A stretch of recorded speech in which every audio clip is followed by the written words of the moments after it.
Halo, selamat datang kembali di channel YouTube Duit Crash One. Apa kabarnya teman-teman semua? Semoga kita selalu dalam keadaan sehat, bahagia dan sejahtera, dan juga tidak lupa agar kita dimudahkan dalam berbagai urusan yang saat ini sedang kita kerjakan.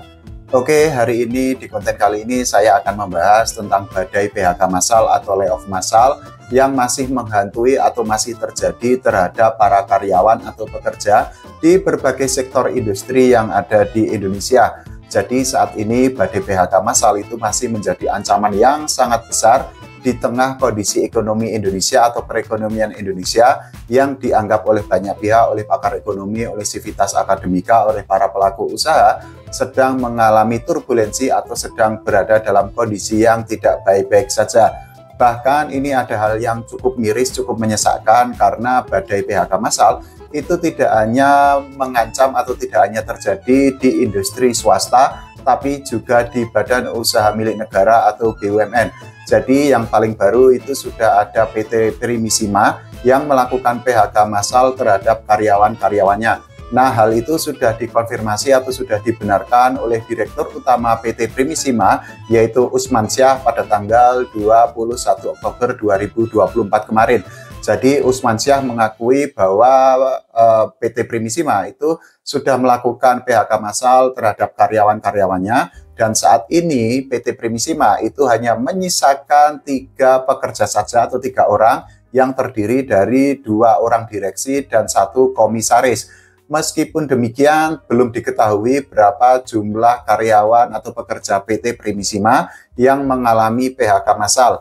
Usman Syah sendiri mengakui bahwa pihaknya atau PT Primisima itu sudah tidak mempunyai apapun untuk tetap melanjutkan roda operasional PT Primisima secara normal. Hal itu tentu menjadi sebuah anomali tersendiri karena apa? Selama ini banyak masyarakat yang menganggap bahwa PT BUMN atau perusahaan negara itu memiliki kemampuan finansial yang lebih baik, tapi ternyata faktanya adalah perusahaan BUMN itu juga mengalami badai PHK massal terhadap karyawan atau pekerja yang bekerja di dalamnya. Selain itu juga badai PHK massal itu lagi-lagi menghantam industri tekstil yang ada di Indonesia.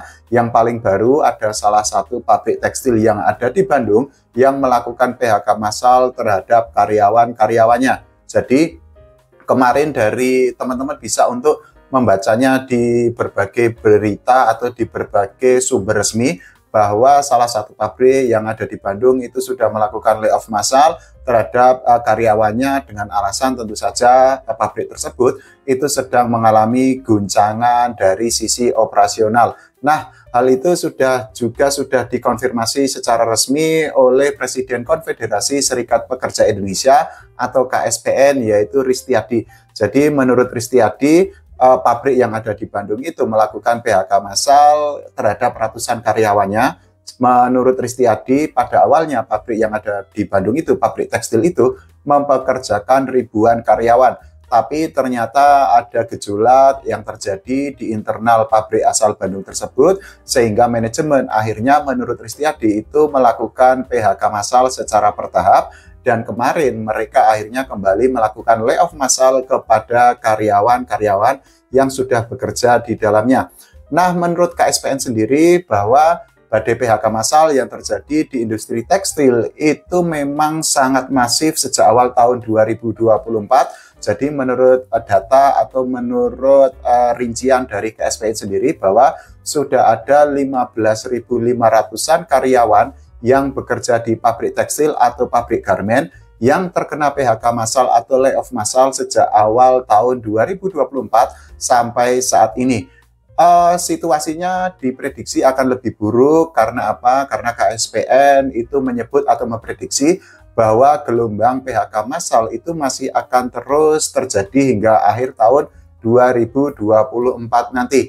Tentu saja disclaimer, ini bukanlah sebuah konten untuk menakut-nakuti atau untuk menggugurkan atau untuk merendahkan atau untuk menurunkan kepercayaan diri, tapi memang ini menurut fakta yang sudah terjadi di lapangan bahwa PHK massal itu saat ini sudah menjadi sesuatu yang quote-unquote lumrah. Karena apa? Di tengah ekonomi Indonesia yang dianggap sedang tidak baik-baik saja, banyak perusahaan yang akhirnya harus melakukan efisiensi. Salah satu bentuk efisiensi yang memang lazim selama ini lumrah dilakukan itu adalah melakukan PHK massal kepada karyawan-karyawannya. Nah, KSPN sendiri itu juga menyampaikan saran atau masukan yang sangat penting kepada pemerintah agar PHK massal itu tidak terus terjadi di industri tekstil atau industri garmen yang ada di Indonesia. Salah satu poin atau masukan yang disampaikan oleh KSPN kepada pemerintah itu adalah pemerintah sangat disarankan untuk membatasi importasi. Karena apa? Saat ini ada banyak produk dari luar negeri yang membanjiri pasar yang ada di Indonesia. Nah, berbagai produk itu tentu saja mengancam produk lokal. Karena apa? Karena produk lokal itu harus bersaing dengan produk-produk asing yang kemungkinan harganya lebih murah. Jadi ketika ada produk yang lebih murah, tentu saja masyarakat atau konsumen akan memilih produk yang harganya lebih terjangkau. Selain itu, saran kedua dari KSPN itu adalah pemerintah harus memberantas atau menghabisi produk impor dari negara lain yang ilegal.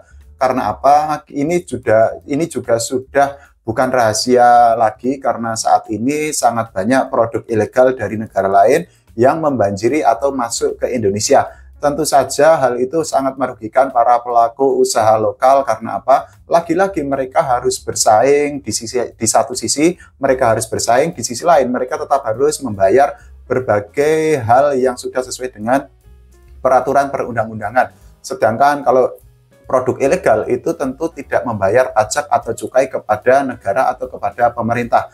Selain itu juga KSPN itu meminta pemerintah untuk mempermudah izin usaha di dalam negeri. Caranya adalah dengan biaya dan perizinan yang tepat waktu. Nah, berbagai saran itu tentu saja sangat berharga atau sangat penting agar gelombang PHK massal itu tidak terjadi secara terus-menerus. Karena apa? Karena saat ini ekonomi dianggap sedang tidak baik-baik saja, daya beli dianggap sedang menurun, kemudian juga perekonomian Indonesia itu sudah mengalami deflasi selama 5 bulan beruntun. Nah, ini juga ada pernyataan resmi dari Asosiasi Pertekstilan Indonesia atau API. Jadi menurut API bahwa PHK massal itu juga diprediksi masih akan terus terjadi hingga akhir tahun 2024 nanti. Tentu saja prediksi yang disampaikan oleh API itu menjadi sebuah kekhawatiran tersendiri bagi para pekerja atau para karyawan yang saat ini atau selama ini bekerja di industri tekstil atau industri garmen di berbagai daerah yang ada di Indonesia. Menurut API sendiri, berbagai fenomena atau badai PHK massal atau layoff massal itu terjadi merupakan imbas atau dampak dari Permendag nomor 8 tahun 2024. Nah, Direktur Eksekutif API yaitu Danang Girindra Wardana itu menyatakan bahwa memang sudah ada banyak karyawan atau pekerja industri tekstil dan garmen di Indonesia yang mengalami PHK massal sejak awal tahun 2024 lalu. Menurut catatannya itu sudah ada lebih dari 46 ribuan karyawan yang bekerja di industri tekstil dan garmen di berbagai daerah di Indonesia yang harus menerima kenyataan pahit karena mereka harus mengalami PHK massal dari kantor atau dari perusahaan tempat mereka bekerja. Nah, menurut API sendiri itu memang PHK massal atau gelombang layoff massal itu diprediksi masih akan terus berlanjut hingga akhir tahun 2024 nanti. Bahkan menurut catatan dari Danang sendiri bahwa kemungkinan besar sampai akhir tahun 2024 nanti masih akan ada 30 ribuan karyawan yang bekerja di industri tekstil dan garmen yang terancam mengalami PHK massal dari tempatnya bekerja. Itu artinya menurut catatan API itu sekitar 76 ribuan PHK massal atau karyawan yang terkena layoff massal itu akan terjadi dari awal tahun hingga akhir tahun 2024 nanti. Nah, kalau menurut teman-teman semua bagaimana tentang fenomena PHK massal atau layoff massal yang sedang terjadi di Indonesia, tidak hanya di perusahaan swasta tapi juga perusahaan BUMN? Silahkan tulis di kolom komentar.